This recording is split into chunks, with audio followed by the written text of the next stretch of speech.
नमस्कार विद्यार्थियों, स्वागत है आपका हमारे यूट्यूब चैनल सूर्य साइंस क्लासेस में। आज आपको बताने वाले हैं कक्षा 10 विज्ञान में आपका जो भौतिक विज्ञान है उससे संबंधित कुछ इम्पोर्टेंट टॉपिक, जिसमें हम आज समझेंगे कि जो हमारा वैद्युत ऊर्जा होती है उसकी परिभाषा क्या होती है, इससे संबंधित जो हमारे फार्मूले होते हैं वो क्या होते हैं, इसका मात्रा क्या होता है। ठीक, सबसे पहले वीडियो को शुरू करने से पहले आपको बताते हैं कि आज हम इस टॉपिक को आपको एकदम से आसान भाषा में बताएंगे।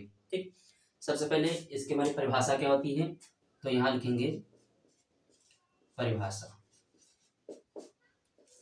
परिभाषा, ठीक, जो हमारी विद्युत ऊर्जा होती है, ठीक है, जब हम किसी चालक में, कहाँ पे, जब हम किसी चालक में वैद्युत आवेश को प्रवाहित करते हैं, जब हम किसी चालक में विद्युत आवेश को प्रवाहित करते हैं तो उसमें जो ऊर्जा व्यय होती है उसे हम कहते हैं वैद्युत ऊर्जा। ठीक है, यानी आपको कोई चालक है, चालक का क्या होता है, आपका तार होता है।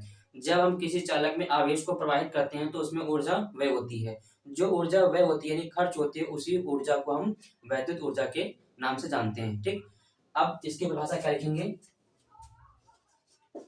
जब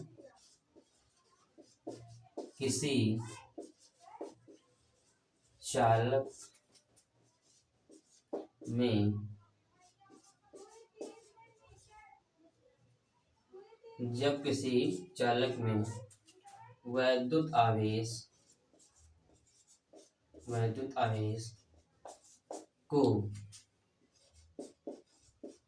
प्रवाहित करते हैं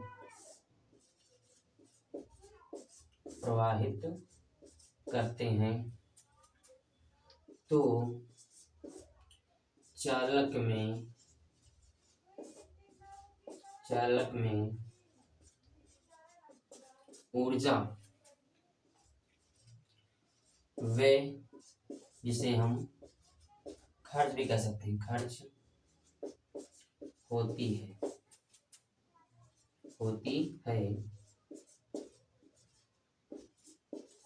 वैद्युत ऊर्जा कहलाती है। इसका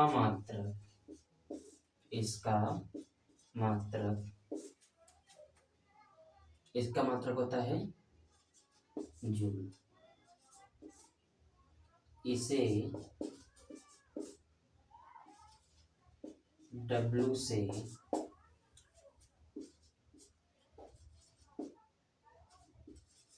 प्रदर्शित करते हैं। ठीक है, ये हमारी परिभाषा क्या हो जाएगी, जब किसी चालक में यानी आपका कोई तार होता है, ठीक, जब किसी चालक में विद्युत आवेश को हम क्या करेंगे, प्रवाहित करते हैं, तो चालक में ऊर्जा व्यय होती है, अर्थात नष्ट होती या खर्च होती है। तो चालक में ऊर्जा खर्च होती है, जिसे हम वैद्युत ऊर्जा कहते हैं या वैद्युत ऊर्जा कहलाती है। ठीक, इसका मात्रक होता है जूल, यानी जो हमारा कार्य होता है, यानी ऊर्जा होती है, ठीक है, ऊर्जा का जो मात्रक होता है वो होता है जूल, और इसे हम W से प्रदर्शित करते हैं। ठीक, इसका जो सूत्र होता है W इक्वल टू QV, ये हमारा इसका फार्मूला हो जाता है। ठीक, ये तो हमारी हो गई वैद्युत ऊर्जा के बाद इसका मात्रक हो गया, इसे हम प्रदर्शित करते हैं। ठीक है, और इसका ये फार्मूला क्या होता है, ठीक, ये हमारा फार्मूला हो गया। लेकिन कभी कभी जो आपका क्या होता है, ठीक है, कभी कभी क्या होता है, जो इसमें इससे संबंधित अन्य आपके सूत्र होते हैं, ठीक, अन्य सूत्र भी इनसे पूछते हैं, जैसे आपका ऑब्जेक्टिव में आ जाता है, ठीक है, पूछते हैं बताइए इसमें वैद्युत ऊर्जा का फार्मूला कौन सा है। ठीक, तो इस फार्मूले से वैद्युत ऊर्जा के और कौन से सूत्र बनते हैं, उन सूत्रों को हम आज आपको बताने वाले हैं। ठीक है, तो हमारा इससे फार्मूला क्या बनता है, जैसे आप लिखेंगे W equal to Q into V। ठीक, आपने एक फार्मूला पढ़ा है Q बराबर IT पढ़ा है, ये हमारा फार्मूला होता है आवेश के लिए। ठीक, तो अब इसमें हम जहां पर हमारा लिखा हुआ है Q, ठीक है, Q जो लिखा हुआ है, Q जगह पे क्या लिखते हैं IT, तो हमारा हो जाएगा IT और V। ये एक नया फार्मूला हमारे लिए बनकर तैयार हुआ। लेकिन अब ये तो आपने फार्मूला लिख दिया इसके माध्यम से, लेकिन इसे हम कौन सा फार्मूला कहेंगे? इसे हम कहेंगे, ये हमारा फार्मूला पहला हो जाएगा, इसे हम कहेंगे वैद्युत ऊर्जा। वैद्युत ऊर्जा के लिए, वैद्युत ऊर्जा के लिए धारा तथा विभवांतर, वैद्युत ऊर्जा, वैद्युत ऊर्जा यहाँ लिख सकते हैं हम, वैद्युत ऊर्जा के लिए धारा तथा विभवांतर में संबंध का सूत्र, ठीक है। यानी जो हमारा ये फार्मूला है, ये हमारा फार्मूला क्या है के लिए है? ये है तो फार्मूला वैद्युत ऊर्जा का है, लेकिन ये धारा और विभवांतर जिसमें हमारा समय भी आता है, ठीक है, हम कह सकते हैं धारा, समय तथा विभवांतर में संबंध का फार्मूला ही है वैद्युत ऊर्जा के लिए ही, ठीक। ये हमारा पहला फार्मूला होता है। इसके अलावा हमारा एक फार्मूला बन सकता है, ठीक है। आपका हमारा जो सेकंड फार्मूला बनेगा वो बनेगा, आपने एक फार्मूला पढ़ा है V = IR होता है, V = IR। ये हमारा फार्मूला कौन सा होता है? ये फार्मूला होता है ओम के लिए होता है, ठीक। तो हम जहां हमारा V लिखा हुआ है, ठीक है, V की जगह पे हम क्या रख सकते हैं? IR। तो हमारा नया फार्मूला क्या बन जाएगा? IT और हमारा हो जाएगा इंटू IR, ठीक। तो हमारा यहाँ नया फार्मूला क्या बनकर तैयार हो जाएगा? I² RT, ठीक है। एक नया फार्मूला हमारा, एक नया फार्मूला हमारा I² RT, ठीक है। ये एक हमारा नया फार्मूला नंबर सेकंड, ठीक। यानी जब हम V की जगह पे IR मान रखते हैं, ठीक है, जब हम V का मान ओम के नियमानुसार रखते हैं तो हमारा एक नया फार्मूला बनकर तैयार आता है। ये भी आपका फार्मूला होता है वैद्युत ऊर्जा के लिए ही, लेकिन हम कौन सा फार्मूला कहेंगे, किसके लिए कहेंगे? तो हम कहेंगे वैद्युत ऊर्जा, वैद्युत ऊर्जा के लिए, वैद्युत ऊर्जा के लिए धारा तथा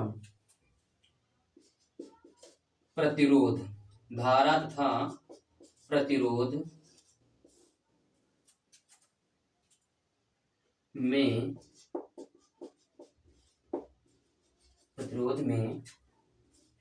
संबंध का सूत्र, ठीक। ये हमारा वैद्युत ऊर्जा के लिए फार्मूला हो जाएगा धारा और प्रतिरोध के, क्योंकि आपका धारा भी दिया और प्रतिरोध भी है, हमारा जो टाइम है वो आपका सही में आ रहा है, ठीक है। तो हमारा ये फार्मूला किसके लिए हो जाएगा? वैद्युत ऊर्जा के लिए धारा तथा प्रतिरोध में संबंध का फार्मूला ये हमारा हो जाएगा, ठीक। एक हमारा थर्ड फार्मूला क्या बनता है? आपने पढ़ा हुआ है कि एक फार्मूला आपने पढ़ा है I होता है V/R, ठीक। तो इसके हिसाब से हमारा क्या हो जाएगा? हमारा V लिखा है तो हम यहाँ लिख सकते हैं V² R² इंटू R और T। क्यों? क्योंकि जहां पे I लिखा हुआ हमको रखना है V/R रखना है, और यहाँ पे स्क्वायर है तो आपका क्या हो जाएगा? दोनों के ऊपर स्क्वायर हो जाएगा, ठीक है ना। तो हम यार क्या हो जाएगा, यहाँ से एक R कैंसिल हो जाएगा, तो हमारा फार्मूला हो जाएगा V² R और इंटू T।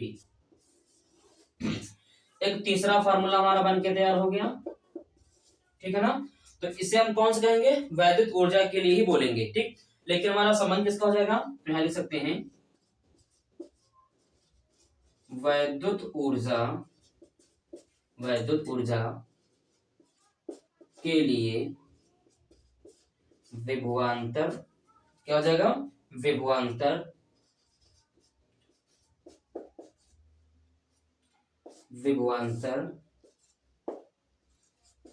तथा प्रतिरोध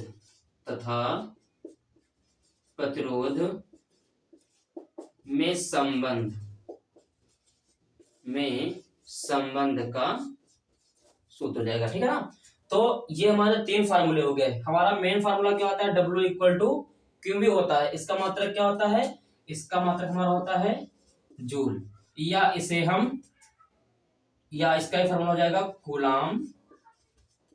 coulomb into volt, coulomb into volt हो जाएगा। ठीक, ये हमारा फार्मूला इसका मात्रक हो जाएगा। तो परिभाषा हमारी होगी विद्युत ऊर्जा की। ठीक है, हमारे जो फार्मूले होते हैं, मेन फार्मूला होता है आपका होता है डब्ल्यू इक्वल टू, ठीक है, क्या होता है डब्ल्यू बराबर क्यू इंटू वी होता है। ठीक है, और उसके बाद जो हमारा अन्य फार्मूले होते हैं, इस सूत्र से हम अन्य फार्मूले भी निकाल लेते हैं। कभी कभी पेपर में पूछ देता है कि ऑब्जेक्टिव में बताइए इसमें विद्युत ऊर्जा का फार्मूला कौन सा होता है, तो बच्चे गलती कर देते हैं। ठीक है, तो ये फार्मूला आपको याद रखने हैं, जो हमारे तीनों फार्मूले आपको निकालना सिखा दिया है। ठीक है, किस तरह निकालते हैं उसका हमें जो परिभाषा थी वो गई है। ठीक है, तो आशा करते हैं कि ये वीडियो आपको पसंद आएगा और जो हमारी परिभाषा थी और सूत्र हैं अच्छे समझ में आए होंगे। ठीक है, तो आज के लिए इतना ही। ठीक है, तो हमारे चैनल पे आप लोग यदि नए हैं तो हमारे चैनल को लाइक, सब्सक्राइब और कमेंट बॉक्स में कमेंट जरूर करें, जिससे हमारे वीडियो सबसे पहले आप तक पहुंचे। ठीक है, आज के लिए इतना ही, मिलते हैं अगले वीडियो में, तब तक के लिए जय हिंद।